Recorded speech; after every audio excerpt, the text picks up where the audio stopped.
So welcome students, welcome again to this next video lecture.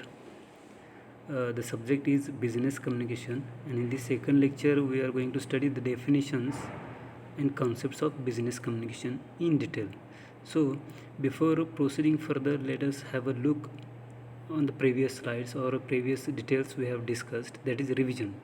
So uh, we have discussed the material or points in previous video lecture, and right now we are going to study a second lecture, that is definitions and concepts. So you enhance your sensitivity to your environment, so that whenever you faced with a unique stimulus is coming from your environment. Again, I will remind here that stimulus means is any object that is present in front of us and that gives information to us, and we respond to that object by observing it. So that is called here stimulus. So that unique stimulus is coming from your environment.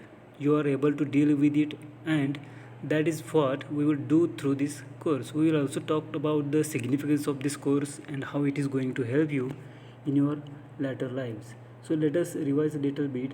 The first thing we will revise is how does communication happen.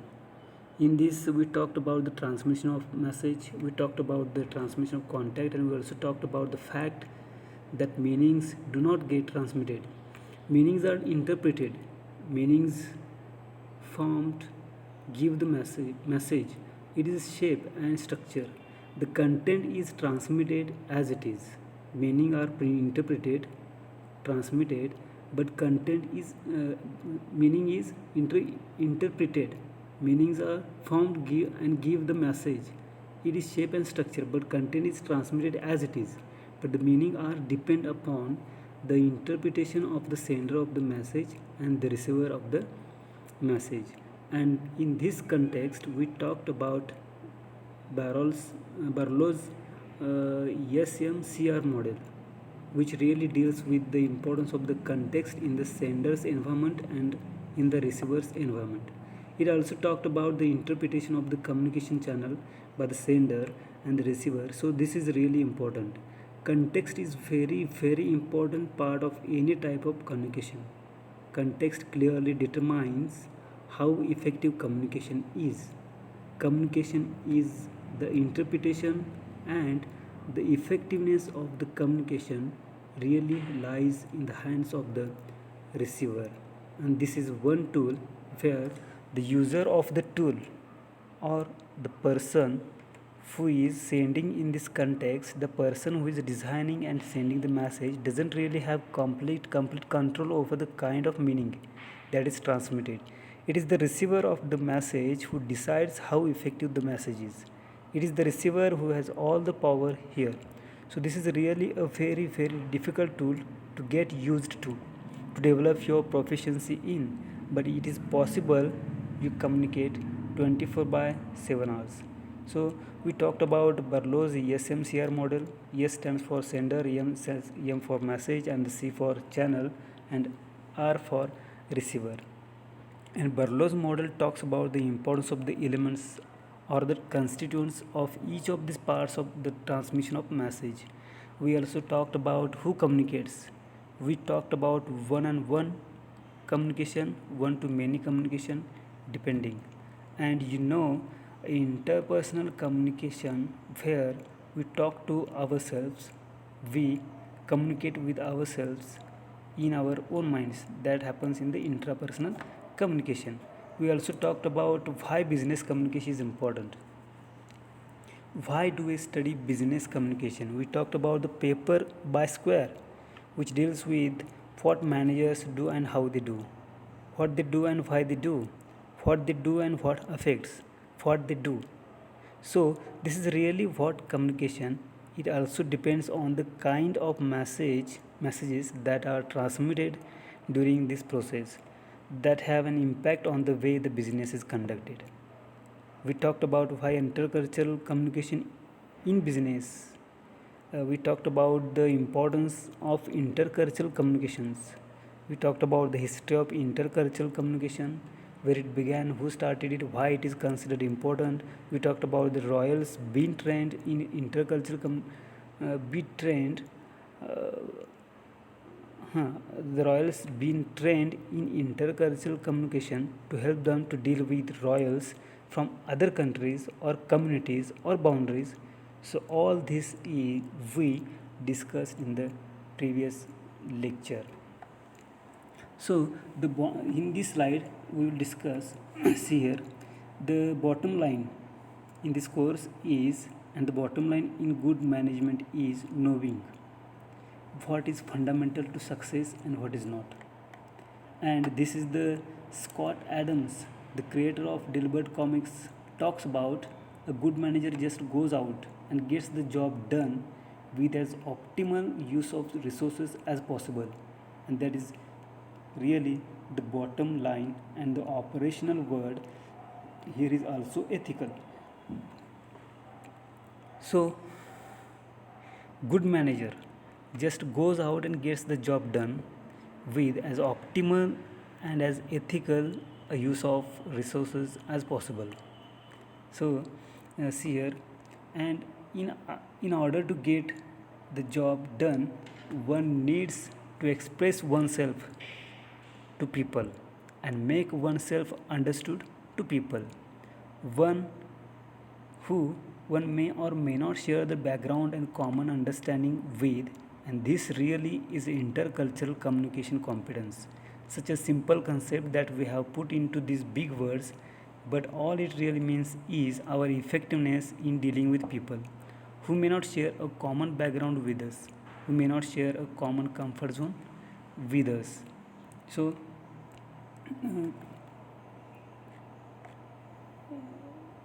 so these things we discuss right now, the communication competence or intracultural communication, intercultural communication, and the duties of managers, what he behave, how he behave, why he communicate in business world. These things we discussed in previous slides. Now let us discuss about the culture. Now some definition in this area. Culture, this is the most comprehensive definition of culture that I found in So according to Porter and Samovar, some of the gurus, two of the gurus in intercultural communication, the culture is the deposit of knowledge, what we know, experience, what we have gone through, beliefs, values and attitudes. It is about the culture. So meaning that we draw from similar experiences, hierarchies, social hierarchies, professional hierarchies, religion, notion of time, standard time versus pleasurable time, roles, masculine, feminine, the different hats we wear in the office and maybe in the Indian context especially. So it has different meanings according to the culture. So see here, so culture is manifested through artifacts. It's also manifested through artifacts, concepts and behaviors. Dr. Mary Jane Collier says that we express culture. Culture is manifested, it is expressed, it takes some form of tangible shape through our artifacts, through what we believe in about certain things, through the concepts we have of things around us and our behavior. Okay, so concepts of what we believe in about our environment, we have been taught to believe that education is sacred, for example. Again, in some cultures in India, in many cultures, I think I can safely say that in many cultures in India, it is considered disrespectful to sit with the soles of your feet towards the older person or towards a stack of books. That's why I said that previously education is sacred. So many of us will feel uncomfortable jumping over books. This is something that has been drummed into us. This is concept. Books are like God. Education is like God. And I will not sit with the soles of my feet facing God. You will not keep your prayer area where the soles of feet are showing. You will not put your book rack at the foot of your bed. So it's just cultural. It doesn't mean that people who do that are bad people. It just means that They have believed something different about education, about books, about elders. They are not disrespectful. They have a different way of expressing their respect. You may find this, some of you may find this strange, but there are sorry, but there are people who would put their books and shoes, as long as the shoes are clean, or in the same bag, and many of us in Indian culture would feel very uncomfortable doing that. So this is the behavior, this is a concept that we have learned. The concept is books are sacred. Behavior is, if it is anything sacred, if it is something that needs to be respected, or someone who needs to be respected, I will not show the soles of my feet. Why? Becomes soles of my feet are the dirtiest part of my body. So it means, as if I am, it is symbolic of trampling over someone, and I will not do that. So that is a concept. An artifacts, an artifacts means what we carry. Now what I am wearing here, this is called a something dress, okay? Or someone, suppose there is a lady who has wear a dupatta, that pink cloth is called dupatta. Indians would recognize it. Anyone who outside would probably not recognize it, or anyone who is exposed to the Indian culture would probably not recognize it. It would be considered improper in a traditional or in a conservative system in India, okay, to come for this sort of lecture in a sleeveless shirt. Okay, suppose means in Indian culture, whatever is acceptable, that dressing you must have. Means it is a concept, and it is a part of culture. So culture is manifested through artifacts. Okay, in India, this kind of combination of at work is very acceptable. Okay, we are not talking about the multinational companies here. In a traditional Indian setup, for teachers to wear bright colors like this, it is perfectly all right. So it is a manifestation of culture through the artifacts that I have. Okay, so this has some part of a religious significance, but it's not considered a piece of jewelry. It's just an artifact that someone carry, and people consider it all right. So in the Western culture, it is a golden band, specially. Suppose we have bangles, we have jewelry. So in Western culture, it is as a golden band, especially. In Christian culture, it is a golden band on this finger. So that is all a cultural manifestation. What is considered culturally appropriate. Now, according to Dean Berland, according to him, every culture expresses its purpose and conducts its affairs through the medium of communication. This is where we come in. This is where this course comes in. Cultural forms part of our context. Culture forms part of who am I, and how I design every message that is sent, or that someone sent into the environment. So according to Berland, every culture has its purpose and conducts its affairs through the medium of communication. What are the medium would be there for anyone to express anything? You may know whatever you know. You could be an expert in your field, but unless you make yourself understood to people who can use your expertise is not really worth anything. Means your whatever skills, expertise, knowledge you have, that should be understood by other people. Okay, and in order to express your expertise, you need to communicate. To share your knowledge, you need to communicate. Communication and expression go hand in hand. So see here, next slide. Intracultural and intercultural communication. So intracultural communication is communication with people from the same culture, and intercultural communication is communication with people from a different culture. And we defined culture in the previous slides. Culture is a collection of values, beliefs, artifacts, motions of time, facial relations, what is considered appropriate, what is considered not appropriate or inappropriate. So, what do I do before I come here? Some of say that someone prays early in the morning. That could be cultural. It doesn't necessarily have to be a Hindu, Muslim, Sikh, Christian, Parsi. It just has it is a different kind of culture. So it is what we do, the kind of background that we shared with people over generations, and communication with people who have a different background, who have a different system of living, is called intercultural communication.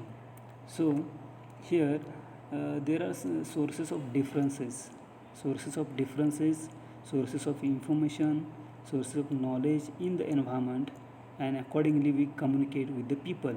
So now source of difference, here we are going to spend a considerable amount of time on this slide related to source of difference, just to demonstrate how different we can be. So we are different racial groups. One by one we can discuss the things. So first thing is race. We are different racial groups, and that make us very different. Races not only determine only physical structure, races also determine the internal parts of our body. You'd be surprised to know, and the anthropologists in the audience would probably agree with that. Someone said that the size of your red blood cells is also determined anthropologically. Different races have different sizes of the red blood cells. So what is the normal size of red blood corpuscles for Caucasians may not be the same. Norms couldn't be followed for the size of the red blood corpuscles, say for the Africans or Dravidians. So it is that differentiated, and these things in turn have an impact on how we think, how our body is, how our internal environment treats us. And when the internal environment is different, then the signals that we send out into our external environment are also different. We are talking about the business communication definition and concepts. Okay, so the basis that stimulus and signal. Okay, so we send that signals in the environment, means in the context, and someone approach that, receive that, and accordingly communicate. So now these things internally have evolved over time because of the places that we live in, because our ancestors have lived in, our bodies have adopted. But when we move to a different place, our bodies that are meant for one kind of physical environment are put into a different place, and in that place the way they react to the environment becomes different. And those signals, very sudden signal starts going out to the environment. So it is a continuous process. We could be following different religion, and this I do not think I need to explain. There are different sets of Hindus, there are different fractions of Hindus, but Hindus are different from Sikhs. Sikhs also have different categories. People follow not very different but somewhat differentiated methods of prayer. Islam has its own sets. Christianity has its own different diversification. Zoroastrianism, Buddhism. So here it means that you name it, we are different, and all these religions have such an impact on the way we treat our environment. All religion teaches us to respect our environment, but they teach us different methods of expressing our respect for our environment and the fellow beings. So ideology, third element here, ideology, nationality could be linked to religion in some cases, or it could be linked to ideology and ethnicity, and so on. So nationality typically deals with geopolitical boundaries or notions of geopolitical boundaries. The passports we hold, that is the nationality. We can say we born in India, so those are called Indian national. Okay, so now if someone decide to move to another part of the world and give up his Indian nationality, then he will become a different national. It doesn't take away whatever he has believed about India since his childhood. It doesn't take away his roots. It doesn't take away his history. He just get a different passport. So ethnicity, it is about the nationality. Again, ethnicity comes from our community that you consider yourself part of, and he keeps giving personal examples because that is something relate to a lot. That is something that you will also relates to as far as your own lives are concerned. So ethnicity. So someone belongs, suppose another example we may take here, someone belong to a Punjabi family. Now he never that Punjabi family, that member never lived in Punjab. He grows up in Himachal, but he belongs to a Punjabi family. He is an Indian. He is an Indian by nationality and by ethnicity. Now ethnicity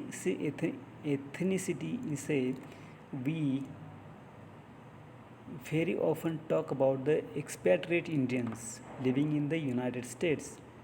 We very often talk about Indians living in the United Kingdom. So there are several families that moved 3 or 4 generations ago to Africa. Then they went to the United Kingdom. Then couple of generations lived in United Kingdom, and now some of them are settled in United States and or Canada. And the third or fourth generation of people that are settled in the United States or Canada now have never been to India. None of their relatives are in India, but they still wear Indian clothes. They still go to Indian function. So, but in Indian families that have married into other expatriate Indian families or resident Indian families, this thing is still carrying on, and even after 3 or 4 generations of not visiting the country, those ethnic roots are still somewhere in their minds.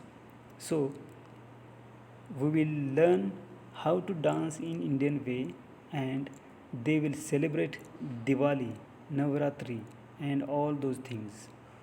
Okay, so next thing is appearance. Appearance is something that again makes us very different from each other. We may try and categorize people being into pretty looking and ugly looking and this and that, but if we look closely, every human being looks different from the other person. Even identical twins have some distinguishing features, and our appearance says lot about us. Who decides? There is somebody who decides that shorter hair is not as pretty in some culture. In some cultures, very long hair is not considered very pretty. In some cultures, being very fair is considered very appropriate, and in some other cultures, being dark is considered prettier. So all these things are there. In some culture, big eyes are considered to be very pretty. In some other culture, smaller eyes considered to be very pretty.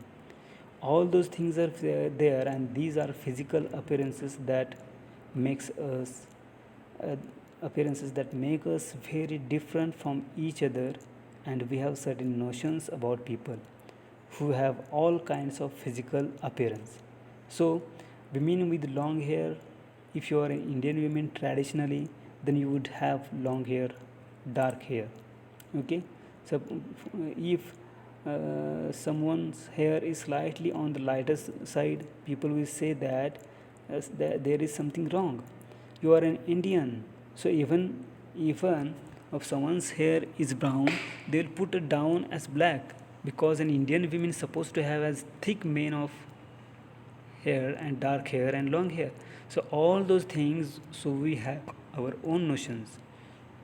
So if my hair shorter, they will say you are westernized, and personal artifacts is another one what I wear. Now, if I'm in the West and if I wear this, then they will say you are too traditional. If I'm in India and I wear jeans in a traditional setup, then they will not like it. So, what I carry, what I wear, how I carry myself, all those things, personal artifacts, especially refers to what I carry on my person, what I wear, what I use, whether I use black leather bag or whether I use brightly colored bag with, and all of that stuffs. Now, as a professor, as a teacher, as a accommodation, I have the liberty to dress a little casually. It is considered as acceptable. The khadi kurta with jeans is most appropriated dress for a professors. You know, it gives that look, and the glasses, it makes someone look really brilliant. So I do not know if it does, but that is the notion that if you have glasses, if you are a professor, you better to have glasses. So what you carry on your personal, on your person determines how people perceive you. The next thing on the list is body structure, which is height weight ratio. Okay, now if you look through literature, you will realize that a tall person is considered to be more professional, more smarter, and adept at handling his or her situation, and more adept at handling your work than a shorter person is. Taller people are traditionally considered to be more charismatic. Okay, so height weight ratio, you know, weight, how fat or thin you are. A person who is physically fit most of the time gives an impression that he or he will take care of your work much better than a fat person. So, the reasoning behind that could be that you cannot take care of your own self. How do you take care of somebody else's work? Now, people who are like me on the heavier side will probably say that I couldn't take care of myself because I was so busy with my work, but that's not the message that goes across in the first go. So, in the first go, if you have a good proportionate height weight ratio, people think that you will be able to take care of their work much better, and the body structure gives as an impression about the kind of person we are the person may be. So, behavioral style, somebody laugh loudly, that is the characteristic of Punjabis. Punjabis are known to be gregarious, and to my apologies to Punjabis who do not feel that the way in audience, but that is typically what we are known for, and some culture consider this crude and appropriate. So you know that, so you know, it is supposed to be very controlled, and someone grows older, he is not supposed to laugh as loudly. In some traditional conservative culture, it is considered inappropriate for me to laugh very loudly. And there are people like me who believe that if you laugh loudly, big deal, but all these things are part of your behavioral style. How do you introduce yourselves to your people? How do you mingle with people? Do you take the lead in making new friends when you go to a party? When you are in business settings, are you aggressive? Are you respectful? You always say please. How do you handle your environment? Are you outgoing? Are you reserved? So all those are behavioral styles that makes very different from each other. The next thing on the list is gender. So this is self-explanatory. The traditional differences between men and women. I'm not a feminist by long shot, but I do believe that every human being is entitled to an equal amount of respect, irrespective of their gender, and we have studied in the course of basic human rights. So there are traditional roles for men and women, and if men stay away from those roles, people have a different notion of them, and women stay away from their roles, people have a different notion of them. And these roles are traditionally accepted because of the different physical capabilities of men and women. Physiologically, men and women are different. Physiologically, their bodies are able to do different things. Men are studious, they are stronger, so they are able to carry heavier loads. And when humankind was evolving, the outdoor activities were taken care by men for the simple reason that they were physically able to do that. And slowly, when that happened, women who could do that also not accepted into those roles, because most of the women were busy looking after the homes. Physically, if you look at physical strength, man of the same age eating the same kind of food would grow up to be taller and would have more muscle power than a women. And this is what made us different. That is what these roles got classified, and then people started talking them face value. And now, of course, things are changing now. People are becoming more aware.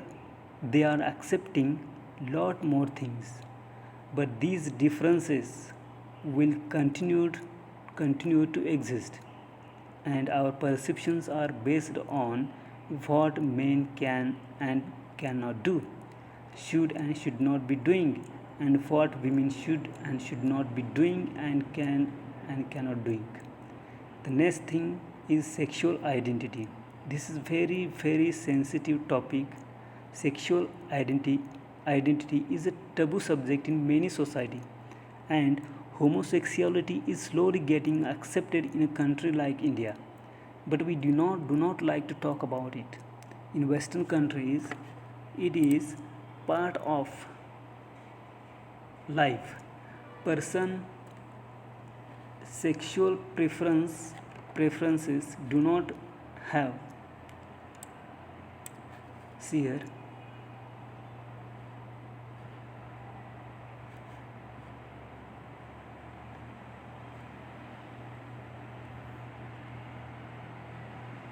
So person sexual preferences do not have or not supposed to have a bearing on how the person is treated.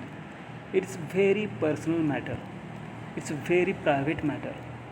But if we come to know, in conservative culture, homosexuality is considered to be taboo.